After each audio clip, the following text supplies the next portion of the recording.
You know, you probably know this, but in the early 90s, there were 2 different cartoons airing at the same time.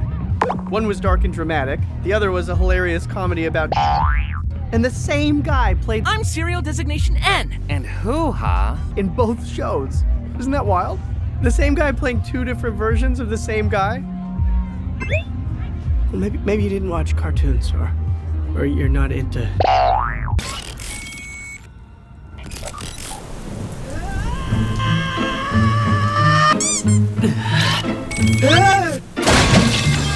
Are we doing this again? I thought there was no murder drones law left to cover. Oh boy, you couldn't be more wrong if you tried. After all of the videos I've made so far, we may have gotten the bulk of this silly cartoons lore out of the way. However, there are a few bits and pieces I have yet to talk about extensively on this channel. Since we have plenty of time until spring 2024, I decided to give my 2 cents on this bottom of the murder drones lore iceberg. We are going to take a look at some lore discussions for certain parts of the show that still don't have a clear answer. Is Serial Designation S real? Does Serial Designation X even exist? Are they robo-cousins? Those are the questions that really keep me up at night. And that is the first reason I wanted to make this video. The second reason is that we have yet to find a reasonable interpretation for why all of the narrative beats in Murder Drones happened the way they do. And for a good while, I've been holding on to quite a controversial take, which I dubbed Good Cyn Theory, to try and explain all of it. We are going to do something interesting with this old theory today. And trust me, this is the last time you'll hear me talk about this theory again. I'm going to explain it thoroughly, every nook and cranny, and then, after everyone understands it completely, I'm going to debunk it. Yes, I'm going to debunk my own theory. Good Cyn Theory may be possible, but there are certain inconsistencies that make it dubious at best. Instead, I believe I have finally found a more cohesive interpretation that can explain everything better than Good Cyn Theory ever did. And not only that, with this new interpretation, we may just be able to predict some of the events that might happen in episodes 7 and 8. So, shall we go over all of it? The first part of this video covers the obscure remaining lore questions of Murder Drones, while the second goes over the process of this new theory I crafted. Timestamps are in the description. Hold on a minute, you're really going to abandon your Good Cyn Theory? I thought you were pretty confident you were on the right track. Well, I genuinely was, but it wasn't until I thought it over a little more that I reached a different perspective. Good Cyn Theory was pretty controversial, and I suspect some people might disagree with me on this take as well. Still, if you ask me, that's kind of the beauty of this. There would be no fun in uncovering Murder Drones lore if every one of us thought the same. When it comes to theorizing, at least for me, it is not a race to see who gets there the fastest, but rather, it is a community effort, every one of us marching together and maybe retracing our steps along the way until we eventually reach the light at the end of this godforsaken cartoon show. Anyway, speech over. Before we get there, why don't we break the ice with something easier first? Look at this cool S I can draw.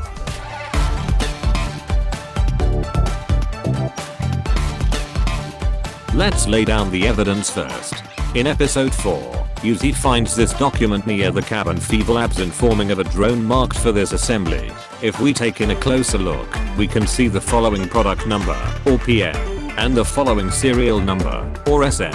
As we can see, the serial number begins with an S, hence why the fandom calls this mysterious drone Serial Designation S.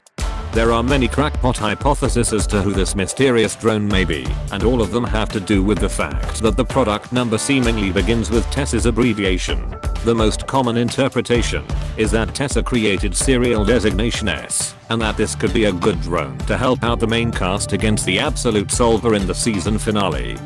But if you ask me, I think this theory doesn't hold up well with the events of the show.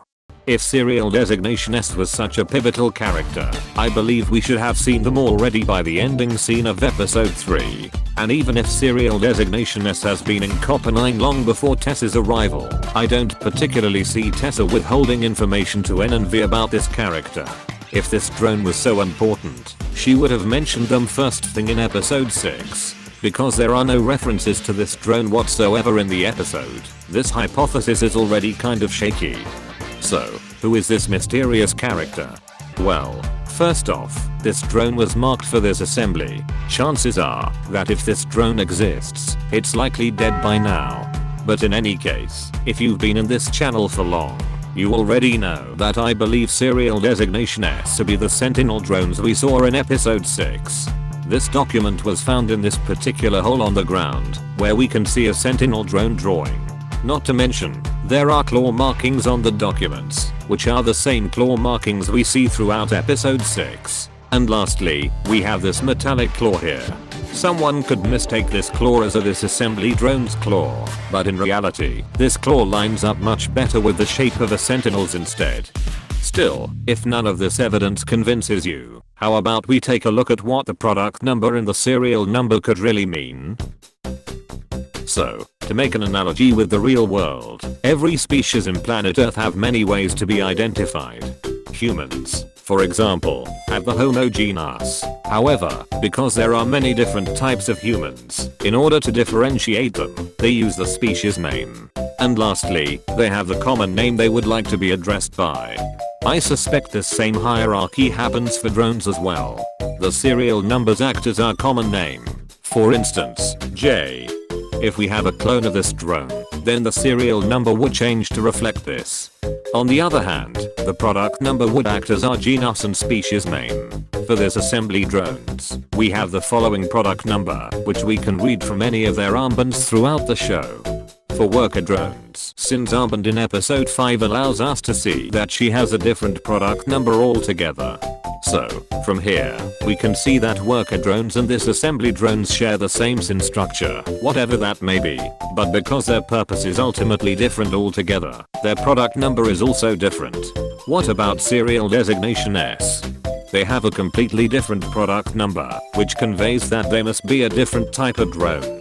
They can't be a worker drone, and they can't be a this assembly drone, and so, we are left off with the only possible choice of the show, that this product number refers to a Sentinel drone.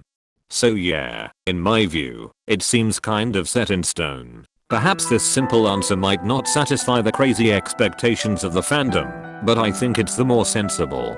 While there is no official confirmation of this just yet, I personally feel the discourse around this S character is getting overblown by our need to see new characters in the show. I think that all of the stakes and pivotal characters for season 1 have likely been set already, and that we should temper our expectations regarding any possible newcomers. But hey, speaking of overblown discourse, we should jump to a different discussion altogether. Does the name Serial Designation X sound familiar to you? Did you just say Serial Designation X? Yes, Serial Designation X. What about it? Lord Drone, don't you mean Twitter?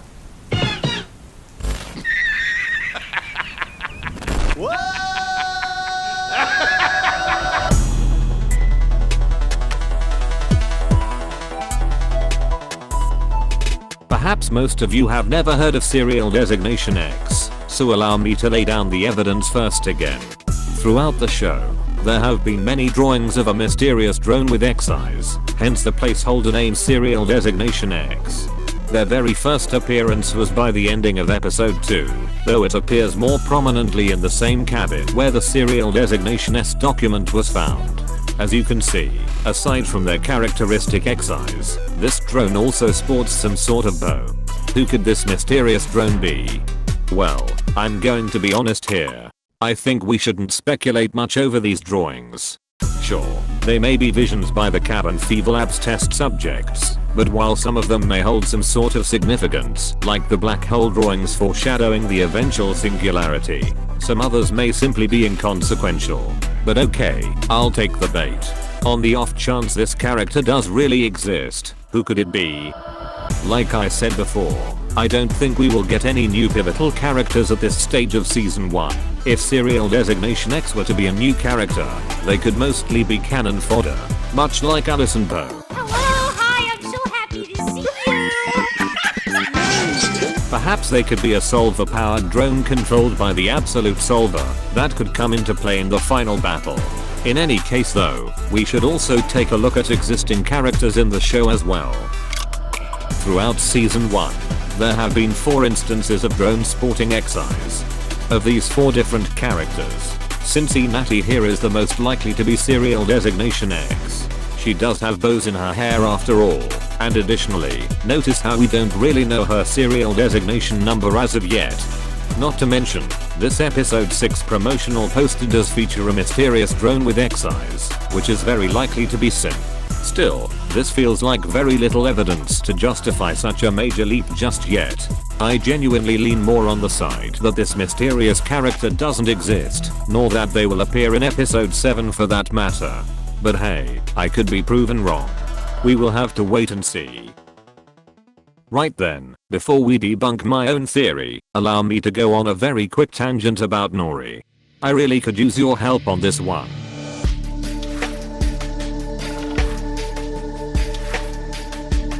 From episode 6, we know that Nori was a true host of the Absolute Solver. And from my episode 7 and 8 teaser analysis, we also deduced that she likely caused the collapse of Copper 9. As we know from episode 4, Nori would meet Carnotad later, which would lead to Yuzu's eventual robber birth.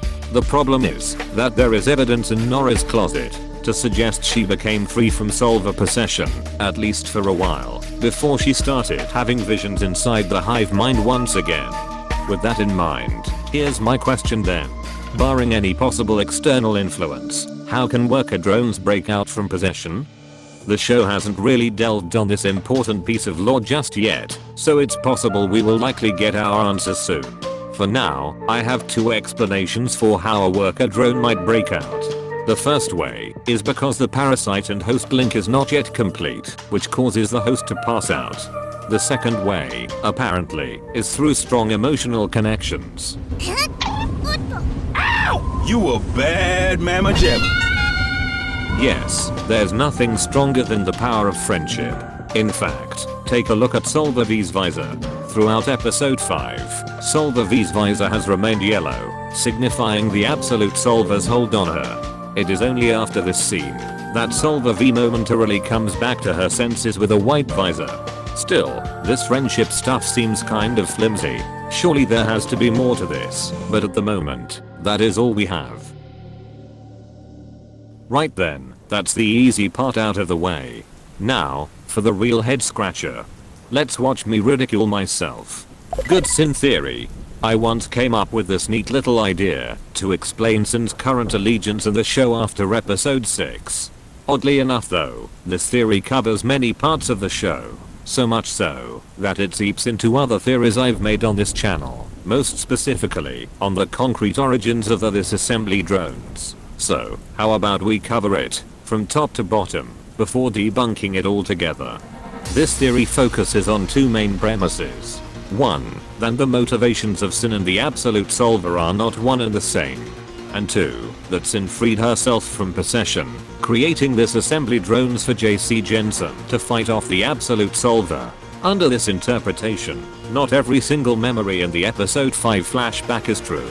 In the same way Yuzu's presence is a metaphor for her hacking, some of the basement scenes that we see are constructs in M's mind, signifying the Absolute Solver's hold over his memories.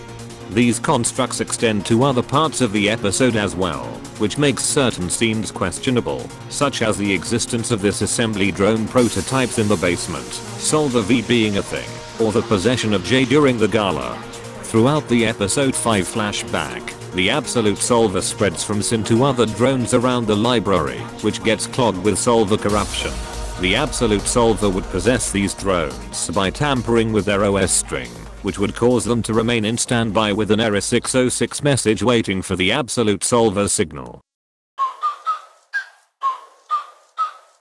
Hey, coming down like precipitation. I ain't never met a limitation. After wreaking havoc at the mansion, the Absolute Solver leaves it full of Solver corruption. Every human, except for Tessa, seemingly dies in the chaos. The Absolute Solver then uses its black hole powers to dip away, and likely takes all of the drones in the junkyard with it to repurpose them. This would explain the huge hole in the ground from this footage of episode 6, which would be from the junkyard and not from the mansion itself. Not much later, the Absolute Solver ultimately destroys planet Earth, starting to spread to other planets. However, just before its imminent destruction, Cyn Theory arises the corruption into herself. In a twist of fate, she then changes sides, working with JC Jensen to fight off the Absolute Solver. In order to do this, Cyn develops the disassembly drones by injecting a worker drone's AI core with the Absolute Solver corruption, and later protecting them from possession by using a failsafe program through her admin rights. As good as this program is in protecting drones from corruption though, it can't prevent the Absolute Solver from deleting the host's memories every so often. Perhaps a good hacker should do something about it. On the other hand, Tessa somehow escapes the Earth's destruction and starts working as a technician for JC Jensen, swearing to stop the Absolute Solver for good. She plans to go to Copper 9 with a clone of J. Through the Absolute Solver's hive mind, this J clone is able to retain the memories of other versions of the same disassembly drone. Jay was getting orders from someone. If not the company through that relay, then who? And how? Under this theory, the disassembly drones follow Cyn's specific orders. Jay, relay hand. Cyn's orders. The first directive is to build corpse spires. This is done by stopping the infection, either by killing the Solver parasites we saw in episode 4, or by killing many worker drones, which would have the knock-on effect of dealing with other Solver-powered drones along the way. These corpse spires would indicate clear and safe zones along Copper 9, which would help spaceships land, much like when Tessa parked nearby in episode 3. Whatever the case, the mission seems clear. Kill as many drones as you can to stop the Absolute Solver infection. The disassembly drones follow this orders, and for every time the Absolute Solver tries to take control of them, Cyn's admin rights shuts off the Solver string temporarily. Shutting off the Solver string means tampering with an OS string, so the disassembly drones get an X symbol over their visor every time this happens, as we know from the zombie drones tape in episode 5. Worker drones are corrupted, and that's why the company sent us. I hate to see you corrupted as well. In episode 1, Jay thinks that N's admin program failed, and that he's getting exposed to Solver corruption, which is why she tried to get rid of the potential risk with the virus. Of course, we know what happens next. Jay gets Kamehameha'd. I will not let you destroy my world! Then her Solver parasite tries to repair her. And then it gets stamped into oblivion. Great stuff. From episode 4, we know that the Absolute Solver is aware of this threat, tricking Khan through Nori into protecting its host. Build doors against the coming sky demons. The singularity awakens. In episode 5, Yuzi not only restores N and V's memories, she also strengthens the admin program, so that the Absolute Solver may never delete these memories again.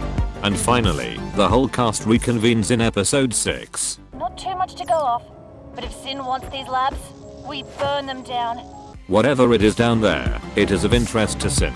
Aside from the Solver list, perhaps a possible cure may also be found. She's not the only one looking for it after all. For a good while, I've been defending this theory with tooth and nail. It does seem to make sense, and it gives a plausible explanation for basically all of the narrative beats in the show. However, it is when you look closely that cracks start appearing beneath the surface. Let's try to find some glaring flaws. This theory hinges on the fact that some memories in episode 5 aren't true to reality. The first counter evidence for this theory begins, you guessed it, in V's broken glasses. You can't possibly be serious. Yes, we literally cannot escape these things. In episode 6, we can see that the glasses she wears are in the same state from how she left them in episode 5. This already is a problem, because it is basically confirming that the episode 5 memories were completely true, thus putting the non-existence of Solver V in jeopardy.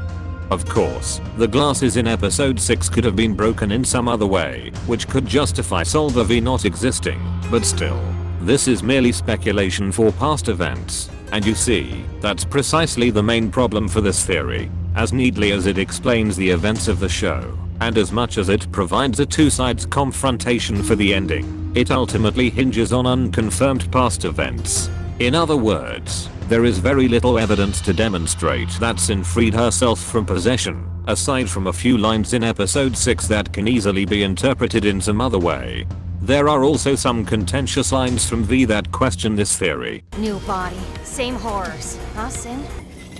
Anything to screw Cyn's plan. And to justify this, I use this flimsy episode 6 line as a hard crutch. It's okay, N. I haven't been honest with V yet. Aside from that, there are more contentious lines from episode 6 as well. Her last known act was sicking you lot on the human exoplanets. Why? That's what we're trying to figure out, bozo. Saying this doesn't make any sense if both Tessa and Jay were on the same side as best character. And lastly, it is just a hunch, but I don't suspect that the corpse spires serve such a menial function than simply being parking spots. Surely there has to be more to them than just that. So, bottom line, Good Cyn Theory, while still possible, has questionable gaps in it. We should do better than endorsing this theory any longer. So, let's explore a completely different interpretation from the fandom, in order to help us arrive to a more plausible conclusion. How about we do a complete 180 instead?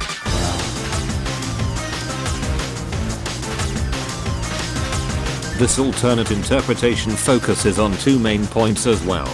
1. That Cyn and the Absolute Solver are one and the same. And 2. That the Absolute Solver created the disassembly drones to do their bidding. This theory considers all of the memories in episode 5 to be true to reality. Under this interpretation, the disassembly drone prototypes in the basement did really exist, much like Solver V and Possessed J. Without user's interference, the Absolute Solver lobotomized N at the basement, and chances are that he likely woke up as the very first disassembly drone created by the Absolute Solver. With its army of both Solver drones and disassembly drones, the Absolute Solver destroys planet Earth. In its plans for planetary expansion, the Absolute Solver sends the disassembly drones to Copper 9, forcing them to follow its orders. The first directive is the construction of corpse spires by gathering matter from killing other worker drones. The purpose of these corpse spires is unclear, but if we look at the leftover state of Earth in episode 6, we can see tendrils coming out of the remaining black hole. Perhaps these corpse spires will transform into these tendrils in a transformation event called the Singularity, though that is merely speculation and prediction food for episode 7 and 8. Whatever the case, the mission seems clear. Kill as many drones as you can to reenact the Singularity in Copper 9. The disassembly drones blindly follow these orders, as Cyn's administration rights delete the host's earlier memories. They are fed a lie by the Absolute Solver instead, that they were sent by JC Jensen under the pretense all worker drones are corrupted. If they somehow defect to the worker drone's side, then their superiors can easily take them out with a virus. However, it seems the worker drones have been prepared to shelter themselves from the disassembly drones. Perhaps some worker drone was able to warn them. Build doors against the coming sky demons. The Singularity awakens. In episode 5, Uzi then wipes out the admin rights, thus restoring N and V's memories. And lastly, in episode 6, the cast reconvenes with Tessa and Jay's clone. Not too much to go off, but if Cyn wants these labs, we burn them down. Tessa and Jay present themselves as seemingly against the Absolute Solver's intentions, but the truth is that Tessa and Jay have been sent by the Absolute Solver as well. After all, it is ultimately the Absolute Solver who can replicate drones. And not only that, but they came here under the same spaceship model, which oddly enough, is shaped like a virus. Yes, a little bit on the nose with the symbolism on this one. So, whatever it is down there, it is of interest to the Absolute Solver. Perhaps it tried to enact the Singularity with Yeva and Nori, only to find out insufficient material had been collected, and could only cause a course collapse at best. Now that enough worker drones have been killed, perhaps the Absolute Solver can finally destroy Copper 9.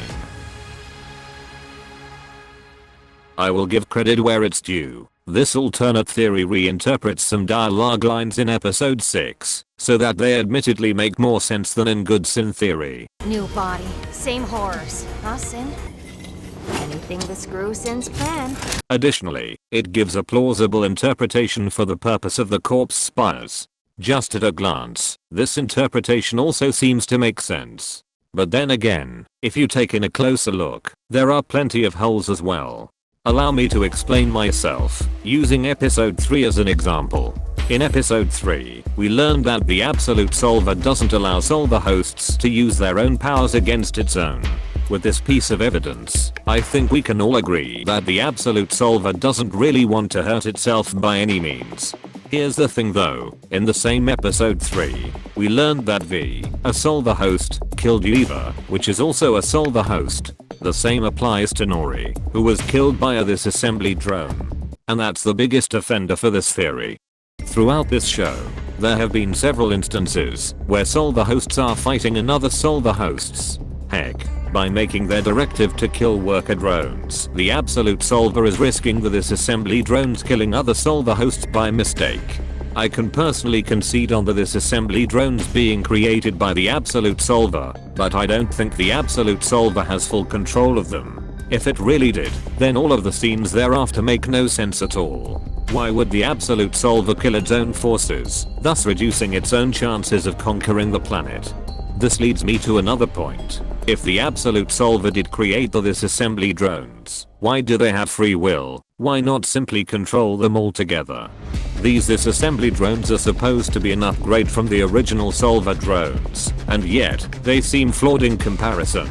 They pass out after a period of use, their firepower is comparatively worse, and they are much easier to escape manipulation. Why would the Absolute Solver create weaker soldiers that are more susceptible to not follow orders? Another thing that bugs me is this theory's justification for the admin rights. In this theory, the admin rights are only there to delete the host's memories. I suspect there's more going on than just that. The reason why is that if Cyn and the Absolute Solver were to be the same, then it doesn't make sense that the Absolute Solver would block itself for this assembly drones. Again, it would be like shooting itself on the foot. Lastly, I have seen people comment on Tessa and Jay possibly being sent out by the Absolute Solver, tricking N and V into heading to the cabin fever labs. This would make it so that Tessa's initial intentions are seemingly a lie. The problem is that if Tessa is indeed controlled by the Absolute Solver, then all of her actions clash hard with the Absolute Solver's ulterior motives. She shoots at a Solver host many times, and later in episode 6, she asks N, another Solver host, to kill the Absolute Solver's most valuable host in Copper 9.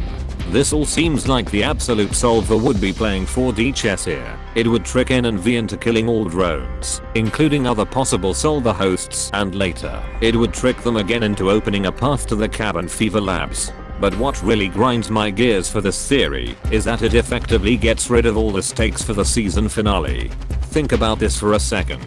Jay and Tessa are possessed, while Uzi and Dol can likely be controlled. V is currently out of the picture, and all the other disassembly drones in Copper 9 would be controlled as well. The only drone that can realistically fight against the Absolute Solver would be, well, it would be N. N, against a myriad of enemies, seems overly one-sided for a show that is going to have more than one season. I love bad endings as much as the next guy, but even I can see that these convoluted plot twists would not sit well with the audience. At least to me, it wouldn't. While I see some good and valid points in this theory, it is wildly inconsistent with the events of the show. It feels like it is missing something crucial to make it all fit together. We are completely stumped. Both of these theories offer some good points of their own, but neither offer a satisfying explanation for everything. One has narrative gaps in it, while the other is implausible with how the plot has developed thus far. And so, we are left with a choice. Which one to take? Well, here's the kicker. What if I told you that both of these theories can actually coexist? Yes, you heard me right. It is not a black and white issue. By using the good points of both theories, and by fusing them together, we can make a much better throughline than the sum of its parts. What's that? You don't believe me? Then let's go over this one last time. And since I'm a sucker for bad names, let's call this the Combined Cyn Theory. Not to pat myself on the back, but I think we might have finally hit the nail on this one. Let's begin by using the Bad Cyn Theory here, acknowledging that the episode 5 memories were true. V and J get possessed, while N becomes the very first disassembly drone. After the massacre at the gala, the Absolute Solver takes its army of Solver drones and disassembly drones, and spreads to other planets. On the other hand, Tessa, a totally real human, somehow escapes the Earth's destruction. She eventually meets up with a clone of Jay created by the Absolute Solver, and both of them decide to head to Copper 9. As to the reason Jay's clone, created by the Absolute Solver, would agree to tag with her, I'll get to that in a second. So, the Sky Demons arrive to Copper 9, as once foretold by Nori. They blindly build the corpse spires as per the Absolute Solver's orders, killing many worker drones to prepare the planet for the singularity. If any disassembly drone defects to the worker drone side, they can easily be taken out with a virus. However, here's the key to this combined theory. Much to the Absolute Solver's dismay, the disassembly drones also kill Solver-powered drones in the process. Even though the disassembly drones were sent to Copper 9 fully controlled, they are now falling away from the Absolute Solver's grasp. They are no longer doing their intended objective after episode 1, much as the Absolute Solver tries to control them. So, why do you think the disassembly drones have free will? Why do they have the capability to kill Solver drones? Well, let's just say that there is someone pulling the strings in the shadows, hindering the Absolute Solver's best efforts to conquer Copper 9. Let's retrace our steps back a bit. The only thing Cyn ever wanted from the Absolute Solver was not to be discarded. Instead, the Absolute Solver used and abused of Cyn as a host. It used her to kill all living life, conquering planets against its host's will. This wasn't in the deal whatsoever. And so, at the present time, the bond between Cyn and the Absolute Solver is breaking. I guess you know where I'm going next with this one. While the Absolute Solver may be an all-powerful parasite, Cyn has some level of power as the host as well, and she has had enough. Through the Absolute Solver's hive mind, she has learned to give the disassembly drones freedom, disabling the Solver string momentarily. This is what the admin rights really mean. It is not just a veil of protection from possession, but a clear-cut sign that both host and parasite are fighting for control. And suddenly, just so suddenly, everything in the show makes sense. With these admin rights in play, all of the Solver vs Solver scenes are narratively sound. V murdering Eva, Solver Uzi engaging in battle with N and V, or a disassembly drone killing Nori with acid.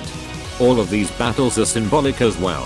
The disassembly drones represent Cyn's freed drones, while the Solver hosts represent the Absolute Solver's controlled ones. This inner battle for control happens unbeknownst to the main cast, who still refer to the Absolute Solver as Cyn. But then again, it is not like the Absolute Solver itself likes to be addressed this way. Whoa, Cyn! For an eldritch...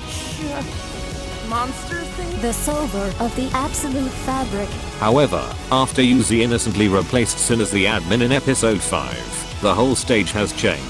This is just a hunch, but by restoring N and V's memories, it seems Uzi has taken Cyn's place in the Absolute Solver's hive mind. This could be one of the main reasons her possession has been rapidly accelerating in episode 6 in comparison to Doll. And finally, this leads straight to the current events of the show. Tessa, N, and Jay, they all have to stop the Absolute Solver, while Uzi loses control more and more. Adding to my teaser analysis, we could see a total of 4 different hosts the Absolute Solver could control. But here's my crackpot prediction for episode 7. By the end of episode 7, we may just witness the Absolute Solver ditching Cyn completely. Instead, it will take Uzi as her new true host, in order to activate the singularity and destroy Copper 9. Whether N tries to reach out to her, or whether he'll make the hardest choice of his rubble life, that is ultimately up to him. So, what do you think? Honestly, it makes a lot of sense. I do have a question about this theory though. Does this theory have any gaps? Well, I think there is only one. In this theory, Jay's clone, created by the Absolute Solver, agrees with Tessa to go to Copper 9. While she has the free will to do so according to this theory, it is unclear how Jay's clone would have this change of heart exactly. That's the only gap I can think of at the moment. Perhaps she remembered Tessa through a vision of her own, or Tessa herself repaired her memories in a process similar to Uzi's. But aside from that, I have renewed confidence in this new theory. And hey, if this theory too has some gaps and holes to fill, then we'll go at it once again. We're in this ride together after all. Well, that's a wrap. Thanks for watching. In case you missed it, now that we've covered most of the lore of murder drones, I'm going to be holding a murder drones lore Q&A pretty soon. I'll upload the announcement video eventually, where you'll be able to submit in your questions and personal theories, and considering every one of us have their own crackpot hypothesis about the show, especially now that the last teaser has been revealed, this is bound to be my most juicy and chaotic video yet. Make sure to stay tuned for that. Right then. See ya.